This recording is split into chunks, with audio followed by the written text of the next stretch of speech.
Let's discuss Odisha TGT Science PCM Solution 6 March of Batch 1. This is part 2 of question number 61 to 70. Question number 61 है astronomical telescope which is used to view distant object has two convex lens such that the focal length of the objective is. अब यही मतलब इस पर based question batch 2 में 7 मार्च को जो paper था उसमें भी पूछा था। देखो अगर हम मैग्निफिकेशन का फॉर्मूला देखें टेलीस्कोप के लिए तो मैंने वहाँ पर आपको बताया था -f0/f होता है। इसका मतलब मैग्निफिकेशन डायरेक्टली डिपेंड करता है f0 पर और इनवर्सली डिपेंड करता है आई पीस की फोकल लेंथ पर। ये टेलीस्कोप की बात हो रही है। टेलीस्कोप में पहला जो लेंस होगा वो बड़ा होता है और जो दूसरा लेंस होगा वो साइज में छोटा होगा। अब क्वेश्चन में पूछा है, देखो मैग्निफिकेशन ज़्यादा चाहिए हमें, तो इसका मतलब मैग्निफिकेशन ज़्यादा होने के लिए f0 की वैल्यू ज़्यादा होनी चाहिए, fe की वैल्यू कम होनी चाहिए। इसका मतलब हम ये भी तो कह सकते हैं कि मैग्निफिकेशन तब ज़्यादा होगा जब f0 की वैल्यू fe से ज़्यादा होगी। यहाँ पर ये पूछा है कि astronomical telescope which has a distant object के लिए जो इस्तेमाल करता है has two convex lenses that the focal length of the objective is, तो इक्वल होनी चाहिए ग्रेटर शॉर्टर या 5 टाइम। तो मैंने आपको बताया जो ऑब्जेक्टिव की फोकल लेंथ है वो ग्रेटर होनी चाहिए आई पीस की फोकल लेंथ से। तो यहाँ पर जो करेक्ट आंसर होगा वो होगा ऑप्शन बी। तो मैग्निफिकेशन से हम डिसाइड करेंगे कि ज़्यादा चाहिए होगा ऑफकोर्स हमें, तो f0 की वैल्यू ज़्यादा होनी चाहिए, fa की वैल्यू कम होनी चाहिए। What is Young's modulus of perfectly rigid body? Young's modulus का फॉर्मूला होता है स्ट्रेस अपॉन में strain,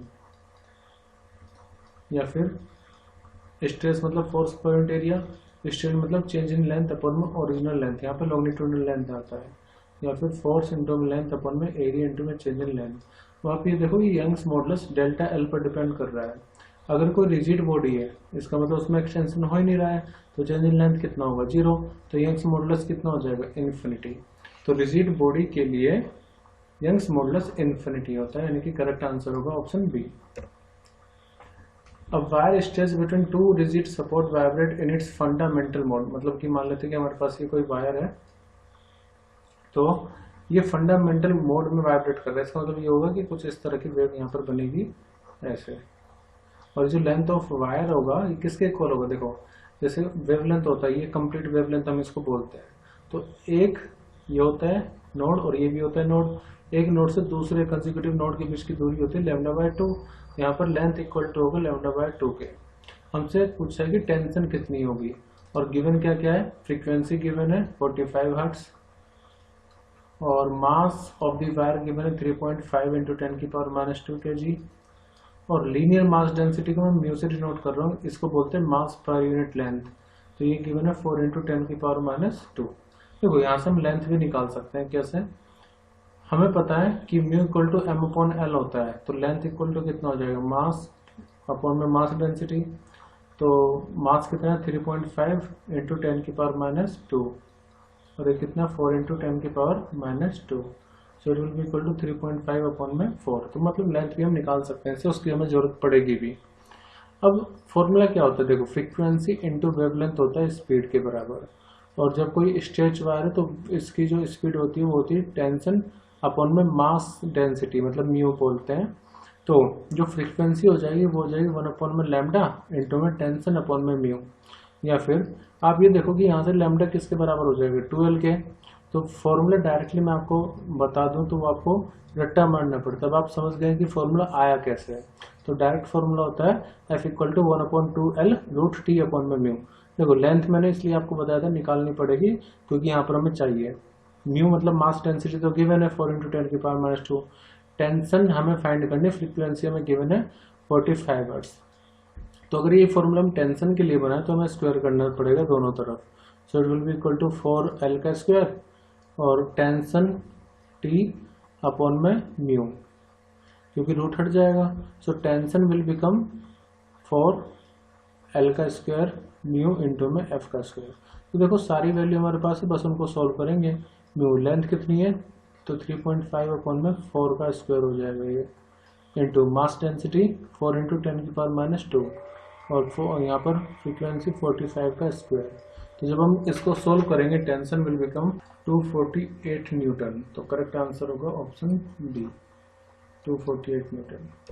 question number 64 certain wave do not require a material medium for their propagation example of such wave. देखो जितनी भी electromagnetic wave होंगी EM wave जिसको हम बोलते हैं, they are transverse in nature.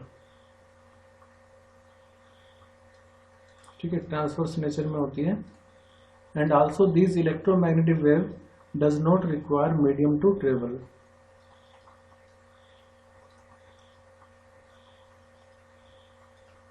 जितनी भी इलेक्ट्रोमैग्नेटिक वेव है उनको मीडियम की जरूरत नहीं पड़ती, does not require medium to travel. अब कितनी है, तो टोटल इलेक्ट्रोमैग्नेटिक वेव होती है 7। कौन कौन सी, तो आप इसको ऐसे याद रख सकते हैं, रात में I very ugly ex girlfriend. इसका मतलब radio wave, microwave, infrared, visible, ultraviolet रे, एक्सरे और गामा रे। तो ये 7 तरह की इलेक्ट्रोमैग्नेटिक वेव है जो कि स्पीड ऑफ लाइट से ट्रेवल करते हैं 3 × 10⁸ मीटर पर सेकेंड से, और इनको मीडियम की जरूरत नहीं पड़ेगी। तो इसमें ये पूछा है कि example of such wave which does not require medium to travel. तो देखो यहाँ पर पहला क्या है, रेडियो वेव। तो रेडियो वेव क्योंकि एक इलेक्ट्रोमैग्नेटिक वेव है तो यही इसका करेक्ट आंसर भी होगा, तो इसको मीडियम की जरूरत नहीं पड़ेगी। जबकि साउंड वेव क्या है, ये एक लॉन्गिट्यूडनल वेव है तो इसको मीडियम की जरूरत पड़ती है। वाटर वेव है तो वाटर तो मीडियम चाहिए ना उसको। सिस्मिक वेव, तो इन तीनों को ही वाटर, साउंड और सिस्मिक। सिस्मिक मतलब जब भूकंप आता है, अर्थक्वेक आता है, तब जो वेव जनरेट होती है इसको सिस्मिक वेव बोलते हैं। तो इन सबको मीडियम की जरूरत होती है, जबकि ये जितनी भी 7 इलेक्ट्रोमैग्नेटिक वेव मैंने आपको बताई इनको मीडियम की आवश्यकता नहीं होगी ट्रेवल करने के लिए। तो करेक्ट आंसर होगा option A. The sound wave whose frequency lies between, मतलब उन साउंड वेव को क्या बोलेंगे जिनकी फ्रीक्वेंसी 20 हर्ट्ज से 20,000 हर्ट्ज होती है। तो एक्चुअली जो ह्यूमन ईयर होता है वो सेंसिटिव होता है इसी बीच की फ्रीक्वेंसी को, और क्योंकि हम सुन सकते हैं तो हम इसको बोलते हैं Audible range of frequency, Audible. तो यहाँ पर करेक्ट आंसर होगा ऑडिबल वेव्स। ठीक है, अगर मान लो कोई फ्रीक्वेंसी 20 हर्ट्ज से कम होती तब हम उसको बोलते हैं इंफ्रासोनिक, और अगर मान लीजिए फ्रीक्वेंसी ज़्यादा होती 20 किलोहर्ट्ज से तो तब वो कहलाती अल्ट्रासोनिक वेव। तो यहाँ पर करेक्ट आंसर होगा ऑप्शन बी। नेक्स्ट है there are n similar conductor each of resistance R, मतलब हमारे पास बहुत सारे सिमिलर कंडक्टर है, हर एक का रेजिस्टेंस कितना है, आर है। तो मान लेते हैं बहुत सारे यहाँ पर। अब फर्स्ट पार्ट में क्या कर रहे हैं, the resultant comes out to be X when connected in parallel. देखो पैरेलल में अगर कोई रेजिस्टेंस कनेक्टेड है तो उसका इक्विवेलेंट हम ऐसे निकालते हैं 1/R1 + 1/R2 + 1/R3, इस तरह से डायरेक्टली रेसिप्रोकली में ऐड करना होता है। और अगर वो सीरीज में कनेक्टेड है तो R1 + R2 डायरेक्टली हम उसको ऐड कर देंगे, इस नंबर ऐड करते हैं। तो ये कह रहे हैं कि जब हम उसको पैरेलल में कनेक्ट किया है, जब हमने पैरेलल में कनेक्ट किया है तो जो रिजल्टेंट इक्विवेलेंट रेजिस्टेंस है पैरेलल में वो कितना है, वो है x। अब पूछे कि if they are connected in series तो रिजल्टेंट रेजिस्टेंस कितना होगा। तो पहले हम ये सोल्व कर लेते हैं कि पैरेलल में जब वो कनेक्टेड है तो वो होगा किसके इक्वल, हर एक की वैल्यू कितनी है r और इनकी नंबर कितना है n। तो देखो 1/R इक्विवेलेंट कौन सा, पैरेलल वाला मैं फाइंड कर रहा हूँ, so it will be equal to 1/R + 1/R + 1/R। कहाँ तक जाना है, n तक जाना है हमें। तो n तक जब आप जा रहे हो तो नीचे तो इक्वल है r, ऊपर 1 + 1 + 1 n तक हम उसको ऐड करेंगे तो ये कितना हो जाएगा n/r। और देखो 1/R इक्विवेलेंट हम ये फाइंड कर रहे हैं, तो R इक्विवेलेंट कौन सा फाइंड कर रहे हैं, पैरेलल वाला, it will be equal to r/n। और बोला गया है कि जो R इक्विवेलेंट है ना पैरेलल में वो x के इक्वल है, तो r/n की वैल्यू कितनी होगी, x। तो r इक्वल टू कितना हो गया, n × x। इसको यहीं पे छोड़ देते हैं। अब चलते हैं इनको पैरेलल सीरीज में कनेक्ट करने के लिए। तो जब आप इनको सीरीज में कनेक्ट करेंगे तो R इक्विवेलेंट जो होगा सीरीज वाला वो कितना होगा, R1 + R2 + R3 फॉर्मूला हम लगाएंगे। तो क्योंकि सभी इक्वल हैं तो R + R + R + R जितना भी होगा ऐड कर लेंगे, तो ये कितना आएगा, NR आएगा। ठीक है, R इक्विवेलेंट कौन सा वाला आ रहा है, सीरीज वाला। अब हमें पूछा है the resultant resistance come out to be, मतलब यही RES की वैल्यू में पूछी, वो NR के इक्वल आ गई। हमें पता है कि R किसके बराबर है, R बराबर है N इंटू एक्स के, तो N इंटू N कितना हो गया N स्क्वायर, और ये कितना आ गया X, यानी जो इक्विवेलेंट रेजिस्टेंस है सीरीज में वो N स्क्वायर X के इक्वल होगा। तो करेक्ट आंसर होगा यहाँ पर option B. 67 when a bar magnet falls through a long hollow metal cylinder fixed with its vertical axis, the final acceleration of the magnet is, देखो होता क्या है कि जब आप मैग्नेट को, ये मैग्नेट है, उसको किसी मेटेलिक सिलेंडर में गिराओगे तो इसके थ्रू जो मैग्नेटिक फील्ड लाइन है वो इससे पास होंगे और number of magnetic field line change होगी। इसका मतलब जो मैग्नेटिक फ्लक्स है वो चेंज होगा। और हमें पता है कि जब भी मैग्नेटिक फ्लक्स चेंज होता है तो वहां पर EMF जनरेट होता है, कह लो कि इंड्यूस करंट आ जाता है, इंड्यूस करंट, ठीक है।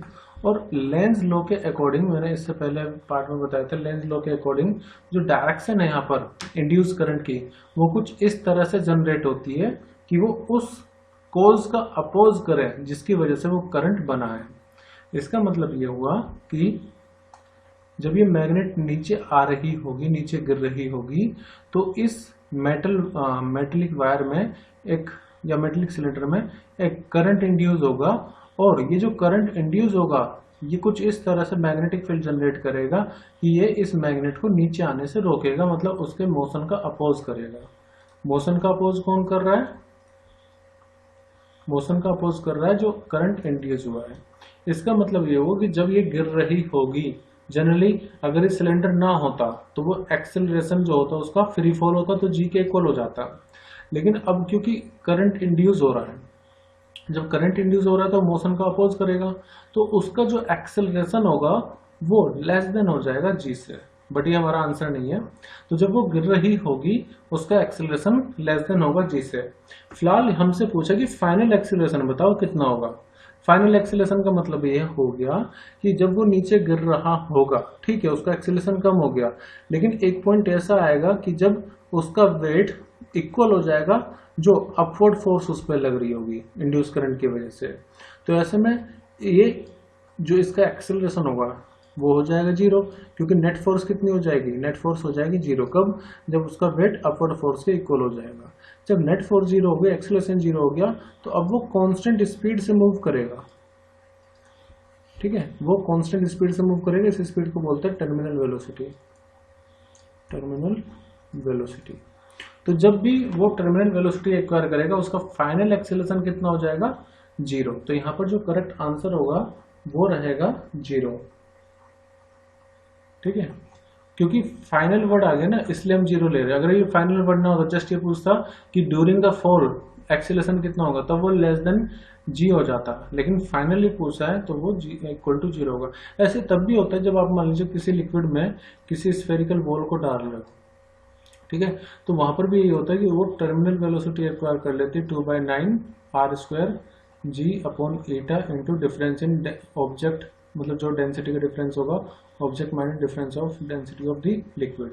तो वहां पर भी जो बॉल आप गिरा रहे हो पानी में किसी भी फ्लूइड में, वो भी एक समय बाद कांस्टेंट स्पीड से मूव करती है। या मान लो कोई पैराशूट से ऊपर से नीचे आ रहा है, ठीक है, तो उस पर भी नीचे उसका वेट है, ऊपर ड्रैग फोर्स लगती है, तो एक समय बाद उसकी स्पीड भी कांस्टेंट हो जाती है। तो ये सब चीजें सब में होती है, फ्लूइड में होती है। फिलहाल ये मेटल में हो रही है क्योंकि इंड्यूस करंट यहाँ पर जनरेट हो रहा है, तो हम कहेंगे कि क्योंकि वो कांस्टेंट स्पीड से मूव करेगा आफ्टर सम टाइम, तो एक्सेलरेशन हो जाएगा 0। Question number 68, a beam contains 2 × 10⁸ doubly charge, ध्यान रखना डब्ली चार्ज है, पॉजिटिव आयन पर सेंटीमीटर क्यूब है, ठीक है, all of which moving with the speed of 10⁵, तो करंट डेंसिटी पूछा है। तो एक रिलेशन होता है स्पीड, मतलब कि स्पीड वो होती है ड्रिफ्ट वेलोसिटी, तो I और V में रिलेशन होता है I = NEAVD, और जो करंट डेंसिटी होती है वो होती है करंट पर यूनिट एरिया। तो यहाँ से करंट डेंसिटी का फॉर्मूला हो जाएगा NE इंटू में एरिया, तो नीचे आ गया तो यहाँ पर आ जाएगा ड्रिफ्ट वेलोसिटी, तो current density will be equal to N into में E इंटू में VD। अब सब वैल्यू पुट कर लेते हैं। देखो हमारे पास डबली चार्ज आयन है, तो हम यहाँ पर n की जगह पर 2 इंटू एन लिखेंगे। 2 क्यों? क्योंकि डबली चार्ज है। अब डेंसिटी हमें गिवन है 2 इंटू 10 की पावर 8, 2 इंटू 10 की पावर 8, लेकिन ये पर सेंटीमीटर में गिवन है, और बाकी सब आप देखो तो मीटर ऐसा यूनिट में है वैल्यू। तो पर सेंटीमीटर का मतलब होगा कि मैं उसको सेंटीमीटर से पहले मीटर में चेंज करूंगा, और क्यूबिक है तो इसका मतलब ये होगा, देखो सेंटीमीटर को मीटर में चेंज करने के लिए 10 की पावर -2 होती है वैल्यू, और क्योंकि हम उसको क्यूबिक में कर रहे हैं तो यहाँ पर 3 और ऐड करना, मतलब 3 की क्यूब करना पड़ेगा, यहाँ पर 10 की पावर -2 का क्यूब करना होगा। और e की वैल्यू कितनी होती है? 1.6 इंटू 10 की पावर -19, और ड्रिफ्ट वेलोसिटी यहाँ पर दे रखी 10 की पावर 5। तो जब हम इसको सोल्व करेंगे आएगा 6.4 एम्पियर पर मीटर स्क्वायर। तो करेक्ट आंसर होगा option A. Question number 69, An electron falls through a small distance in a uniform electric field of magnitude। तो एक्चुअली एनसीईआरटी का एक क्वेश्चन है। मान लेते हैं कोई इलेक्ट्रॉन नीचे गिर रहा है। अभी नीचे क्यों गिर रहा होगा? क्योंकि उसको कोई पॉजिटिव प्लेट अट्रैक्ट कर रही होगी।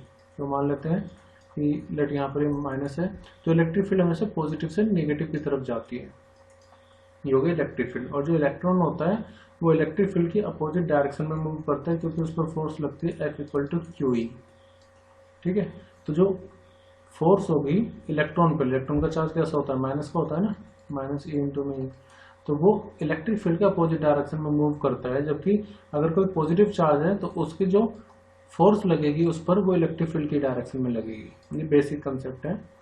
अब यहाँ पर जो इलेक्ट्रिक फील्ड का मैग्नीट्यूड गिवन है वो है 2 इंटू 10 की पावर 4 न्यूटन पर कूलम।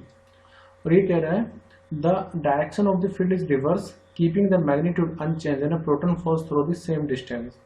अब जाहिर सी बात है यहाँ पर एक प्रोटॉन आ चुका है, तो प्रोटॉन कहाँ से कहाँ मूव करेगा? प्रोटॉन अट्रैक्ट होगा नेगेटिव प्लेट की तरफ, तो ये होगा नेगेटिव प्लेट, ये होगी पॉजिटिव प्लेट। और जब ऐसा हमें करना पड़ रहा है तो इलेक्ट्रिक फील्ड अब पॉजिटिव से नेगेटिव, यानी कि इलेक्ट्रिक फील्ड अब नीचे की तरफ हो गई थी जो पहले ऊपर की तरफ थी। इसमें बोला भी है कि इलेक्ट्रिक फील्ड को रिवर्स कर रहे हैं। तो ये पूछ रहा है कि पहले जब इलेक्ट्रॉन गिर रहा था और जब अब प्रोटॉन गिर रहा है, तो इनके जो टाइम ऑफ फॉल होगा उनमें कोई रिलेशन है कि नहीं है? क्या वो ज्यादा होगा, कम होगा, इंडिपेंडेंट होगा, ये हमें बताना है। तो इसके लिए एक छोटा सा डेरिवेशन मैं करूंगा, उसी से सब कुछ क्लियर हो जाएगा। देखिए मान लेते हैं कि कोई भी चार्ज पार्टिकल है, लेट वो h हाइट नीचे आ रहा है, तो इनिशियल स्पीड कितनी होगी? 0, क्योंकि इनिशियली तो कोई इलेक्ट्रिक फील्ड नहीं थी, या कह लो कि इनिशियली वो चार्ज पार्टिकल रेस्ट पर था, फिर इलेक्ट्रिक फील्ड अप्लाई करी तो वो मोशन में आ गया, तो इनिशियल वेलोसिटी 0। अब देखो वो जब मूव कर रहा है तो उस पर फोर्स लग रही है, कितनी लग रही है? QE। और हमें पता है फोर्स हमेशा किसके इक्वल होती है? मास इंटू एक्सेलरेशन के।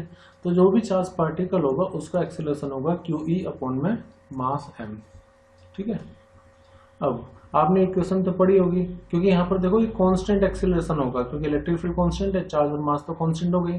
तो जब भी यूनिफॉर्म एक्सेलरेशन होता है तो यूनिफॉर्म एक्सेलरेशन के लिए हम ये इक्वेशन यूज करते हैं, v equal to u plus at, s equal to ut plus half at square, v square equal to u square plus 2as। फिलहाल मैं सेकंड इक्वेशन का यूज करूंगा। s मतलब डिस्टेंस, तो वो हाइट है। इनिशियल वेलोसिटी कितनी? 0 है, 0 प्लस 1/2 a t का स्क्वायर। हमें टाइम फाइंड करना है, सो टाइम इक्वल टू कितना हो जाए यहाँ से 2h अपॉन में a का अंडर रूट। देखो t निकालना है तो 2 को उधर ले जाओ, अपॉन में a आएगा। अब एक्सीलरेशन की वैल्यू पुट कर देते हैं। देखो यहाँ पर ग्रेविटी के इफेक्ट को हम इग्नोर कर रहे हैं, सिर्फ यहाँ पर जो फोर्स लग रही है वो इलेक्ट्रिक फील्ड की वजह से लग रही है, ग्रेविटी का यहाँ पर कोई लेना देना नहीं है। अब 2h अपॉन में एक्सीलरेशन कितना है? QE अपॉन में m। बस यही हमें चाहिए था। टाइम हमें पता लग गया, वो कितना हो जाएगा? 2h m अपॉन में QE। अब हमें क्या बताना था कि किसका टाइम कम होगा, किसका ज्यादा होगा। अब आप ये देखो कि हाइट, चार्ज और इलेक्ट्रिक फील्ड, ये तो दोनों ही पार्टिकल के लिए सेम हो, क्योंकि इलेक्ट्रिक फील्ड का मैग्नीट्यूड भी सेम है, चार्ज तो दोनों पे सेम होते ही है, मैग्नीट्यूड की बात कर रहे हैं। और जो हाइट है यहाँ पर वो भी सेम है, तो यहाँ से हम एक कंक्लूजन निकाल सकते हैं, जो टाइम ऑफ फॉल होगा वो डायरेक्टली डिपेंड करेगा उनके मास पर। अब आप खुद सोचो कि किसका मास कम होता है, किसका ज्यादा होता है। तो मास ऑफ इलेक्ट्रॉन कम होता है मास ऑफ प्रोटॉन से, क्योंकि टाइम डायरेक्टली मास पर डिपेंड कर रहा है, तो जिसका मास कम होगा उसका टाइम ऑफ फॉल भी कम होगा, मतलब धीरे धीरे वो नीचे आएगा। जिसका मास ज़्यादा होगा वो टाइम ज़्यादा लेगा। ओके, तो यहाँ पर टाइम डायरेक्टली मास पर डिपेंड कर रहा है, तो मास किसका ज़्यादा है, प्रोटॉन का ज़्यादा है, तो टाइम ऑफ प्रोटॉन क्या होगा, वो ज़्यादा होगा टाइम ऑफ इलेक्ट्रॉन से। तो प्रोटॉन ज़्यादा समय लेगा उतनी ही हाइट को कवर करने में, जबकि इलेक्ट्रॉन कम समय में आ जाएगा नीचे। तो हमसे यही तो पूछा था कि the time of fall will be same होगा, नहीं होगा सेम, क्योंकि मास सेम नहीं है। मोर होगा केस ऑफ प्रोटॉन इलेक्ट्रॉन में, नहीं। मोर होगा केस ऑफ प्रोटॉन में, ऑफ कोर्स, क्योंकि आप देखो मास किसका ज्यादा था, प्रोटॉन का, तो time of fall of proton will be greater than time of fall of electron. तो यहाँ पर करेक्ट आंसर होगा ऑप्शन सी। ठीक है, और ये क्यों नहीं होगा इंडिपेंडेंट ऑफ चार्ज, देखो चार्ज पे तो डिपेंड कर रहा है ना, भले ही दोनों पे सेम तरह का चार्ज हो, लेकिन चार्ज पे तो डिपेंड कर रहा है। तो यहाँ पर एक्यूरेट आंसर होगा option C, more in case of proton. Question number 70, sphere of radius R has a uniform distribution of electric charge in its volume. तो हमारे पास इस तरह का कोई चार्ज है, कोई स्फीयर है, इसमें चार्ज डिस्ट्रीब्यूटेड हमने कर रखा है, चार्ज सेम ही है सब पे, पॉजिटिव चार्ज ले लेते हैं।